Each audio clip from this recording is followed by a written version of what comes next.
Hello everyone, మనం fall వేయడానికి కష్టపడుతున్నారా? అసలు ఎక్కడి నుంచి ఎలా వేయాలి, ఎన్ని ఇంచులు పెట్టుకోవాలని చెప్పి అనుకుంటున్నారా? అయితే ఈ వీడియో చూడండి లాస్ట్ వరకు. వచ్చేసి వీడియో నచ్చితే లైక్ చేయండి అండ్ సబ్స్క్రైబ్ చేసుకోండి. ఇక్కడ చూపిస్తున్నాను కదా, చీర వచ్చేసి అంచులు కుట్టేసుకోవాలండి. అలా కుట్టేసుకున్న తర్వాత ఇక్కడ వచ్చేసి నేను చూపిస్తున్నాను కదా, కట్ చెంగు అంటే మనము ఫస్ట్ ఎక్కడ బిగినింగ్ చేస్తాము, కట్ చెంగు చీర కట్టేటప్పుడు మనం అక్కడి నుంచి ఫాల్ వేయాలన్నమాట. చూడండి, ఆ ఫాల్ వేయడానికి ఇక్కడ నేను చూపిస్తున్నాను కదా, టేప్ కొలతతో చూపిస్తున్నాను. అంటే ఫస్ట్ నేర్చుకునే వాళ్ళకి, ఇప్పుడే బిగినింగ్ చేసే వాళ్ళకి ఫాల్ వేయడం కూడా రాదు కదండి. అలాంటి వాళ్ళకి చెప్తున్నాను, వచ్చిన వాళ్ళు స్కిప్ చేసేసేయండి. ఇక్కడ చూపిస్తున్నాను కదా, నేను వచ్చేసి ఇక్కడ ఎంత తీసుకున్నానంటే 13 ఇంచెస్ తీసుకున్నాను అనమాట.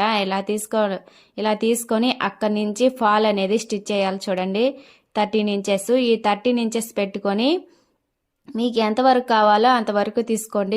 ఇంకా ఎక్కువ కావాల్సింటే ఎక్కువ తీసుకొని, తక్కువ కావాల్సింటే తక్కువ తీసుకొని, నేనైతే 13 ఇంచెస్ వరకు పెడతానండి.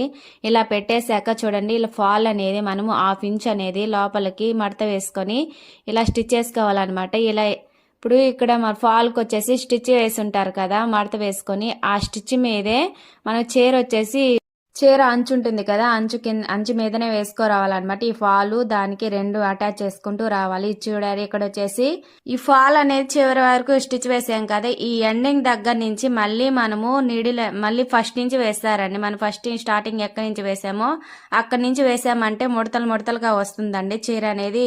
చీరకి ఫాల్ అనేది చక్కగా రాదనమాట. అలా చక్కగా రావాలంటే మనం ఎండింగ్ ఎక్కడ చేస్తామో ఆ ఎండింగ్ దగ్గర నుంచే మళ్ళీ మనము స్టిచ్ చేసుకుంటూ రావాలన్నమాట. పైనుంచి చూడండి, నేను చూపిస్తున్నాను కదా, సేమ్ ఇలానే వేసారంటే అంటే ముడతలుగా రాకుండా ఉంటాయి అనమాట. ఇలా సిల్క్ వాటికి కొన్ని బాగా వస్తాయి, కొన్ని బాగా రావన్నమాట. అలా బాగా రావాలంటే ఇలా ట్రై చేయండి.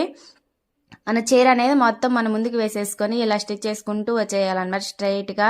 ఇక్కడ వచ్చేసి మళ్ళీ బిగినింగ్కి వచ్చేసామండి. చూడండి, ఇలా బిగినింగ్కి వచ్చినప్పుడు మళ్ళీ ఇలా రఫ్ చేసేసుకొని వేసేసుకోవాలన్నమాట. చూడండి, చూపిస్తాను. ఎలా స్ట్రైట్ గా వచ్చింది కదా, ఇలా స్ట్రైట్ గా వస్తుందండి. ఫినిషింగ్ కూడా చాలా బాగుంటుంది. ఇప్పుడు ఎవరండి బయటకు వెళ్ళేది, బయటకు వెళ్ళి టైలరింగ్ నేర్చుకునేది ఆ కాలంలో కాబట్టి నేర్చుకున్నారు. ఇప్పుడు వచ్చేసి మొత్తం ఆన్లైన్లోనే అనమాట. ఎలా అంటే, హలో గూగుల్ తల్లి, హెమ్మింగ్ ఎలా వేయాలి, ఉక్స్ పట్టి ఎలా వేయాలి, మోడల్ ఎలా పెట్టాలి అని చెప్పి అడిగితే చాలు మొత్తం చూపించేసింది. అలానే నా ఛానల్ను కూడా సంధ్యా హనీ యూట్యూబ్ ఛానల్ అని చెప్పేస్తే చాలండి, లైక్ అండ్ సబ్స్క్రైబ్ చేసేసుకోమని చెప్తుంది. ఈ వీడియో నచ్చితే లైక్ చేయండి, సబ్స్క్రైబ్ చేసుకోండి. టాటా.